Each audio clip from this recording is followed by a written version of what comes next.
తిరుపతి జిల్లాలో కార్మిక సమస్యలపై దృష్టి సారిస్తూ భారతీయ మజ్దూర్ సంఘ్ కీలక నిర్ణయం తీసుకుంది.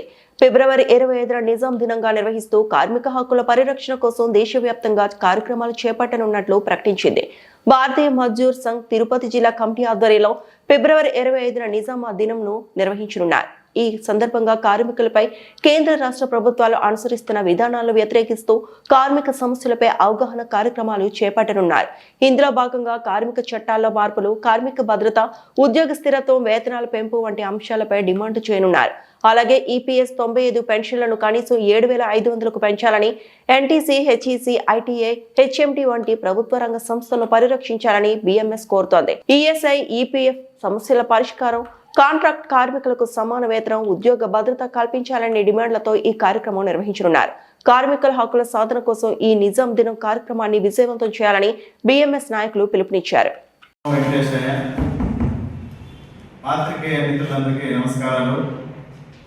ముఖ్యంగా ఈరోజు విలేకరుల సమావేశం ఏమనగా గడిచిన నెలలో ఫిబ్రవరి 6, 7, 8 తేదీల్లో మన ఒడిశా రాష్ట్రంలో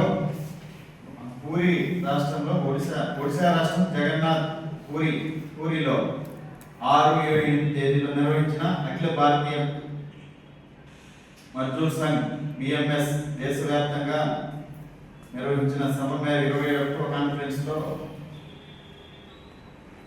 ఈ నెల 25వ తారీఖు నిరసన కార్యక్రమం పాటించవలసిందిగా బిఎంఎస్ అనుబంధ సంఘాలు అన్ని జిల్లా కేంద్రాల్లో ఆందోళనలు మరియు నిర్వహించాలని చెప్పి కార్మికులు వివిధ రంగాల్లో ఎదుర్కొంటున్న దీర్ఘకాల సమస్యలపై కేంద్ర రాష్ట్ర ప్రభుత్వాలపై ఒత్తిడి తీసుకురావాలని చెప్పి బిఎంఎస్ నెల 25వ తారీఖు నిరసన కార్యక్రమాలు, అలాగే నల్ల బ్యాచ్లు పెట్టుకొని బిఎంఎస్ నిరసన దినంగా ఈ నెల 25వ తేదీ నిరసన దినంగా పాటిస్తున్నాము. దాని ముఖ్యంగా ఈరోజు విలేకరుల సమావేశం నిర్వహించడం జరిగింది. నా పేరు వెంకటాద్రి యాదవ్, బిఎంఎస్ జిల్లా కార్యదర్శి. అలాగే సుబ్బన్న గారు, జిల్లా కార్యదర్శి, తిరుపతి జిల్లా బిఎంఎస్. అలాగే బిఎంఎస్ నాయకులు చంద్రశేఖర్ గారు, అలాగే సాయి గణేష్ గారు, బిఎంఎస్ నాయకులు. ఈ విలేకరుల సమావేశంలో ముఖ్యంగా దీర్ఘకాలికంగా ఉన్న కార్మికుల సమస్యలపై అనేక మార్లు బిఎంఎస్ రిప్రజెంటేషన్ ఇచ్చింది. కానీ ప్రభుత్వం నిమ్మకు నీరెత్తినట్టు వ్యవహరిస్తుంది. కనుక ఫిబ్రవరి 6, 7, 8 తేదీలో జరిగిన 21వ బిఎంఎస్ కాన్ఫరెన్స్ లో పెద్దలు కేంద్ర కార్యాలయం నిర్ణయం తీసుకున్నారు. ఈ నెల 25వ తారీఖు దేశవ్యాప్తంగా నిరసన దినంగా పాటించాలని, కార్మికుల సమస్యలపై ఎనలేని పోరాటం చేస్తున్న భారతీయ మజ్దూర్ సంఘ్ దేశ హితం, కార్మిక హితంగా పనిచేస్తున్నాము. దీర్ఘకాలిక సమస్యలు అనేటువంటి అంగన్వాడీ కార్యకర్తలు అయితేనేమి, అలాగే మిగతా కార్మికుల పక్షాన కూడా మేము పూర్తిగా వాళ్ళకి చాలా వరకు దాదాపు 5 దశాబ్దాలుగా అంగన్వాడీ కార్యకర్తలు అయితేమి, ఆశా వర్కర్లు అయితేమి వాళ్ళు ఇంకా స్కీమ్ వర్కర్లుగానే చూస్తున్నారు. కానీ వారికి గౌరవ వేతనం దక్కలేదని చెప్పి, వాళ్ళకి మినిమం వేతనం ఇవ్వాలని చెప్పి ఇప్పుడున్న ఆర్థిక పరిస్థితులకు అనుకూలంగా, అలాగే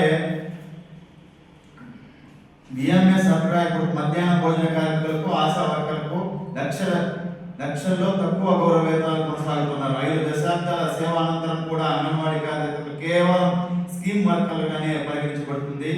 రోజుకు 10 గంటలకు పైగా పని చేయించుకుని కూడా వాళ్ళకి సరైన గౌరవ వేతనం లభించలేదని బిఎంఎస్ అనుకుంటున్నాము. అలాగే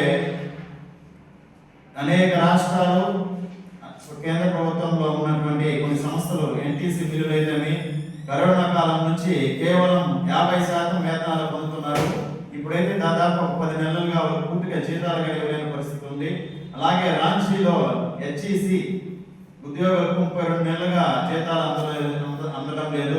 ఇటువంటి మరి ఎన్నో పరిస్థితులు మన ప్రభుత్వ రంగాల్లో ఉన్న, ముఖ్యంగా బిఎంఎస్ ఈపీఎస్ ద్వారా ఈపీఎస్ 95 పథకం కింద కనీస పెన్షన్ 1000 రూపాయలుగానే ఉంది. దాన్ని 7,500 చేయాలని చెప్పి బిఎంఎస్ డిమాండ్ చేసింది. అంతేకాకుండా బిఎంఎస్ ఈ నెల 25 తారీఖు దేశవ్యాప్తంగా ర్యాలీలు, గేట్ మీటింగ్లు నిర్వహించి నల్ల బ్యాడ్జీలు ధరించి జిల్లా అధికారుల ద్వారా గౌరవ ప్రధానమంత్రికి, కేంద్ర కార్మిక శాఖ మంత్రికి, సంబంధిత రాష్ట్ర ముఖ్యమంత్రులకు కూడా వినతిపత్రం సమర్పిస్తున్నాము. ముఖ్యమైన డిమాండ్లు ఏమంటే అన్ని రంగాల్లో ఉన్న కార్మికులకు ఎలాంటి మినహాయింపు లేకుండా అంత్యోదయ స్ఫూర్తితో కార్మిక చట్టం కఠినంగా అమలు చేయాలని కోరుతున్నాము. అలాగే ఇండస్ట్రియల్ రిలేషన్స్ కోడ్ 2020 సంవత్సరంలో తీసుకున్న occupation safety, health and working conditional code 2020 కార్మికులకు నష్టం కలిగించే అంశాలను సవరించాలని బిఎంఎస్ డిమాండ్ చేస్తుంది. ఇండియన్ లేబర్ ఇన్సూరెన్స్ వెంటనే నిర్వహించి త్రైపాక్షిక కమిటీలతో పునర్గర్భించి వాటి సమర్థవంతమైన పనితీరును నిర్ధారించాలని చెప్పి తెలియజేస్తున్నాము. అలాగే అన్ని స్కీమ్ వర్కులు నెలవారీ గౌరవ వేతనం ఇవ్వాలని కూడా తెలియజేస్తున్నాము. ముఖ్యంగా బ్యాంకింగ్ రంగంలో వాళ్ళ పనిదినాలను 6 రోజులుగా ఉంటాయి, వారానికి 5 రోజులుగా కుదించాలని చెప్పి తెలియజేస్తున్నాము.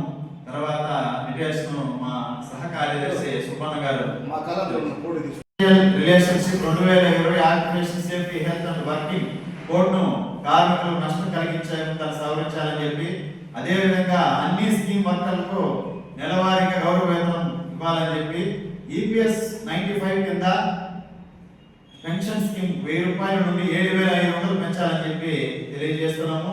ఎన్టీపీసీ మిల్లులు, హెచ్ఈసి, రాంచీ, ఐటీఐ, హెచ్ఎండి వంటి ప్రభుత్వ రంగ సంస్థల్లో పెండింగ్ లో ఉన్న జీతాలు వెంటనే చెల్లించాలని చెప్పి, బ్యాంకింగ్ రంగం వారికి వారానికి 5 days వర్కింగ్ డేస్ గా ప్రకటించాలని చెప్పి డిమాండ్ చేస్తున్నాము. అలాగే రాజ్యాంగంలో ఉన్న ఆర్టికల్స్ 14, 15, 16, 21 అనుగుణంగా స్కీమ్ వర్కర్లకు, కాంట్రాక్ట్ వర్కర్లకు క్రమబద్ధీకరణ చేయాలని చెప్పి తెలియజేస్తున్నాం. మన జిల్లా కలెక్టర్ ఆఫీసు బిఎంఎస్ నిరసన దినంగా ప్రకటించడం జరిగింది. కాబట్టి ఆ రోజు అన్ని కార్మిక సంఘాలు, అందరూ ఎంప్లాయీస్, కార్మికులు, కాంట్రాక్ట్ వర్కర్లు వచ్చేసి అక్కడ ధర్నా నిర్వహించడం జరుగుతుంది. 25వ నిరసన దినాన్ని జిల్లాలో ఉన్న అందరూ కార్మికులు, ఆశా వర్కర్లు, సంఘటిత, అసంఘటిత కార్మికులు అందరూ ఈ నిరసన దినం విజయవంతం చేయాలని చెప్పి జిల్లాలో ఉన్న కార్మికులకు అందరికీ తెలియజేస్తున్నాం.